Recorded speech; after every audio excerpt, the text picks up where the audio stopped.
A warning for my fellow travellers. If you ever have a layover in Philly overnight, don't spend the night at the economy motel. And if you absolutely must, steer clear of room 103.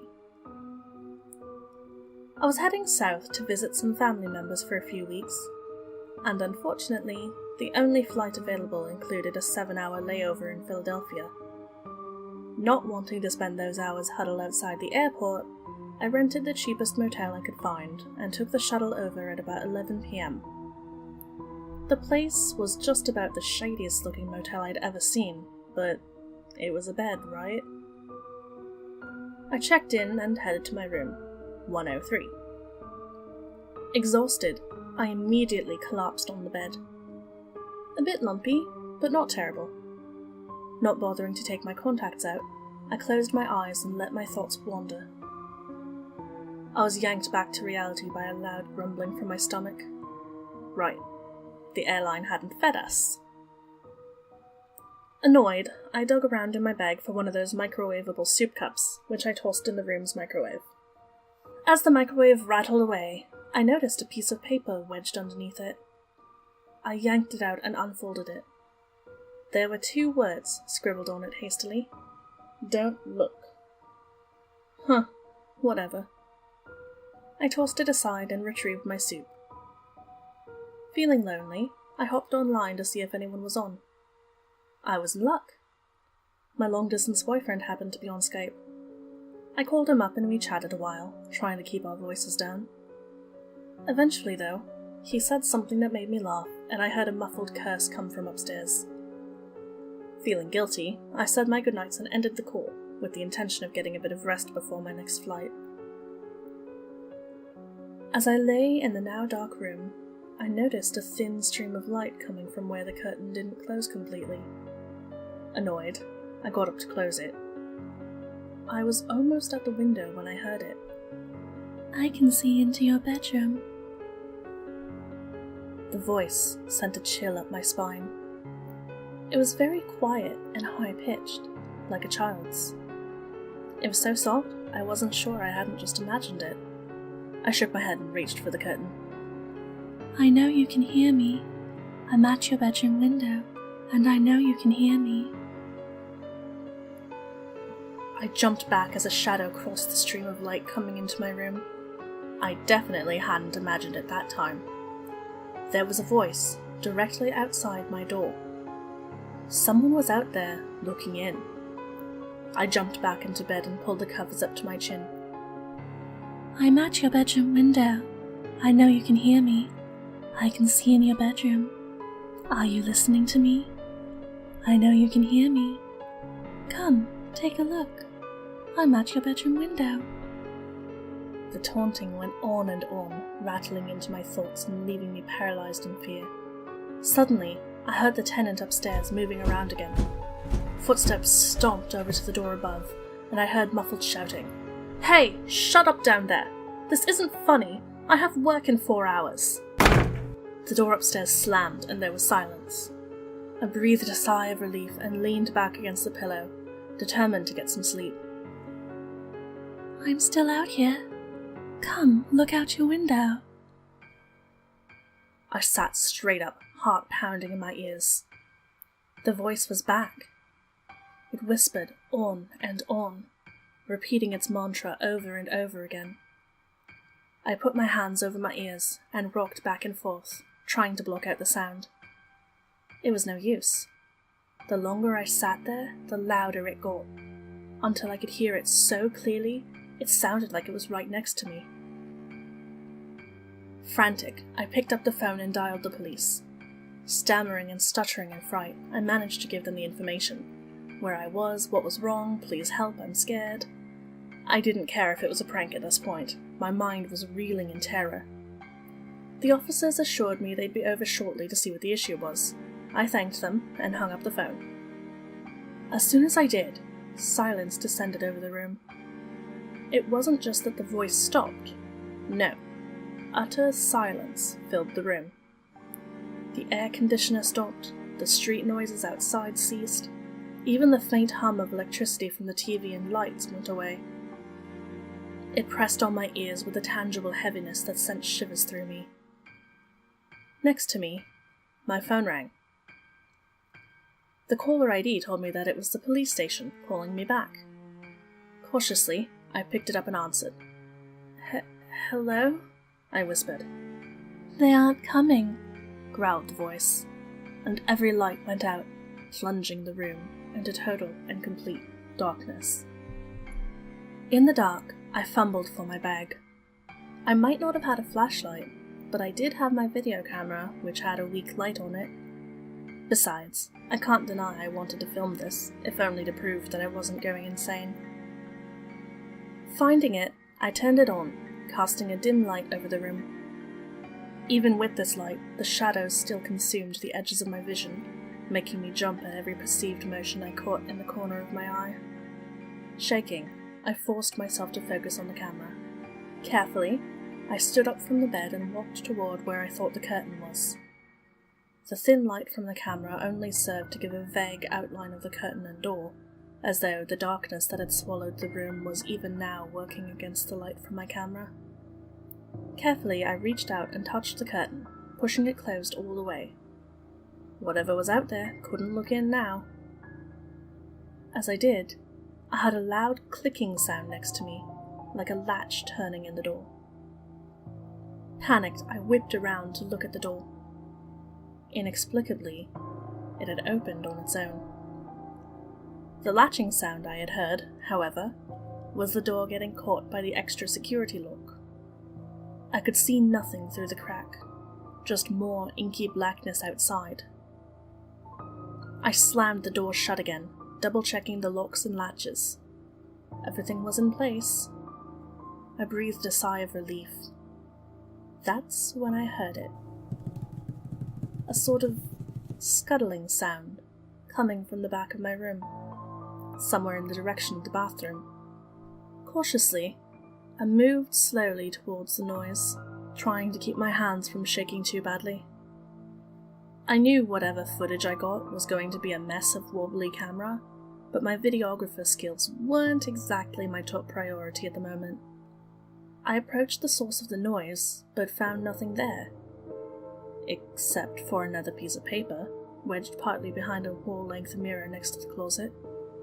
I fumbled to open the folded-up scrap, trying not to tear it in my haste. When I finally got it open, there were only 2 words. Turn around.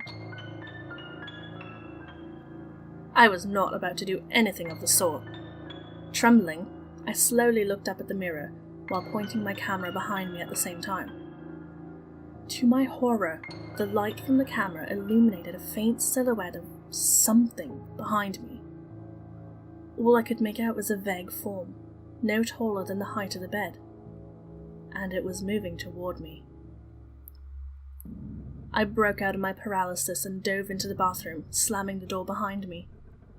Quietly sobbing, I leaned against the door and slowly slid down until I was sitting on the cracked tiles, the door firmly closed and locked behind me. Whatever it was scrabbled a bit at the bottom of the door. Then came the whisper. "Let me in. I'm out here, in the dark. Let me in." "Go away!" I screamed. The voice stopped abruptly. I shivered and let out the breath I had been holding in tightly. I still clung to my camera, unwilling to let go of the one thing that was keeping me tethered to reality.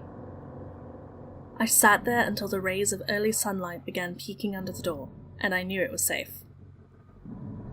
Carefully, I cracked open the door and peeked around. The coast was clear. In a rush, I grabbed all my luggage and raced out the door. The hotel manager looked at me kind of oddly, but I wasn't going back in that room. I spent the next hour waiting for the shuttle in the lobby. The flight to my aunt's house was short and uneventful. I spent the flight running over what had happened over and over in my mind. Could it have been a prank? Who could have done that? It didn't matter. It was over. I was out of that insane place, on my way to family and friends. I tried to put the whole thing behind me and just enjoy the ride. I've always loved flying. Watching the world fall away behind me is one of the most incredible feelings. The patterns beneath you, the rivers and ponds and winding roads, spotted here and there with courtly clouds shadowing the land. This time, however, I just couldn't enjoy the scenery. I was too on edge from the previous night's events. The plane finally landed, and I just about ran to meet my aunt and cousins. Finally, I could start my vacation and get back to a normal state of mind. I hugged my aunt and my little cousins so tight just to be sure they were real. We all laughed and packed up the car with my luggage to head home. I didn't tell them about the motel. That night, my aunt made my favourite, pan-seared salmon, dripping with lemon and butter. Since she lives so close to the beach, it was fresh from that day's catch. I don't think I've ever had anything so sweet and fresh. Sitting here with my family, I could almost laugh off the events of the night before. Almost. Silence descended upon the house as night fell upon us, bringing with it a thick fog. The little cousins toddled off to bed, yawning and rubbing their eyes. My aunt and I sat quietly in the living room, her reading, me silently recalling the night before, over and over. Finally, exhausted, I got up and announced that I was heading to bed early. A bit surprised, my aunt wished me good night, and I headed to my room to collapse. Once alone, however, I felt unease creep in around me. The only lamp in the room was the bright overhead, too bright to sleep with, and with the fog as thick as it was, no light came in from outside. As if that weren't unsettling enough, at the foot of my bed was a large window, and there was no curtain, only a Venetian blind. I shivered and turned on my side so I couldn't see the window. Slowly, I fell into a fitful sleep. I woke up sometime around 3 a.m. to an odd squeaking noise, like nails running across glass or tile. Confused, I sat up and looked around. Blinking, my eyes slowly adjusted to the darkness. Still, I could see nothing that could be making a noise. In fact, it seemed to be coming from somewhere outside. My heart rate quickened as I stood up and approached my bedroom window with apprehension. With shaking fingers, I reached for the pull to open the blinds. I yanked down with one swift tug and the blinds flew open. Nothing. I let out the breath I'd been holding in a rush. I'd only imagined it. Or had I? As I glanced down, I noticed the long, slightly smudged mark near the bottom of the window, as though some grubby hand or paw had run along the glass, looking for a way in. I dropped the blinds, dashed back to bed, and pulled the covers over my head, desperate for some sleep. It seemed impossible that I'd ever get back to sleep after that, but eventually I drifted off, dreaming of strange noises and small, scuttling creatures hiding just at the edge of my vision. I woke up in the late morning, head wreathed in fog from a restless night. My phone was buzzing next to me. Squinting, I glanced at it to see that I had 5 unread messages, all from my aunt. I shook my head, not wanting to bother with it at the moment, and fell back against the lumpy pillow. Something was wrong. My eyes flew open and I sat up. No. Even without my glasses or contacts, I could tell I wasn't in my room at my aunt's house. But no, I couldn't be. I wasn't. No! I was. I was back in the motel room from the night before. I tried to scream, but only a choked cry escaped my lips. I looked back at my phone. Every message from my aunt was a variation on, "Where are you?" Still in my pajamas, I ran to the door, threw it open, and dashed to the office. In a panic, I ran in and immediately started begging the manager for help. He looked up, startled. Not at me, but at the door I had just come in through. That door again? I thought I fixed that damn thing. Without a single glance at me, he walked over and shoved the door closed, giving it an extra push with his shoulder. He hadn't even seen me. Later, I returned to room 103, numb and confused. As I sat on the bed, I heard the voice one last time. "You're mine now," it taunted. I didn't care. I couldn't even muster up emotion anymore. I've lost count of the days I've spent here by now. I don't think I'm dead, just not quite synced up with the rest of the world. These days, I'm the one leaving the notes, warning travellers not to look out the window. Most of them laugh when they see my scribblings, but I don't worry too much. It's the people that dwell too long on my message that worry me. They're the ones that listen too closely to the voice in the window. They're the ones that might end up like me someday. There's a young couple staying here right now. I'm sitting outside now, waiting for them to quiet down and go to sleep. I'm trying not to think of how life was before I ended up here. I mean, I've tried leaving, but I can't get past the parking lot entrance. The only knowledge I get from the outside world now is from my phone and the occasional news program I watch during what passes for a continental breakfast at this motel. I think the two inside have fallen asleep. Well, he has at least. I'm not worried about him.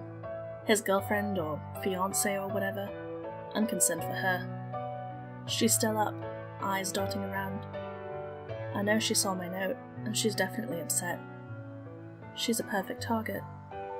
Excuse me now. I'm going to go huddle inside the closet with my hands over my ears. The voice is going to start soon.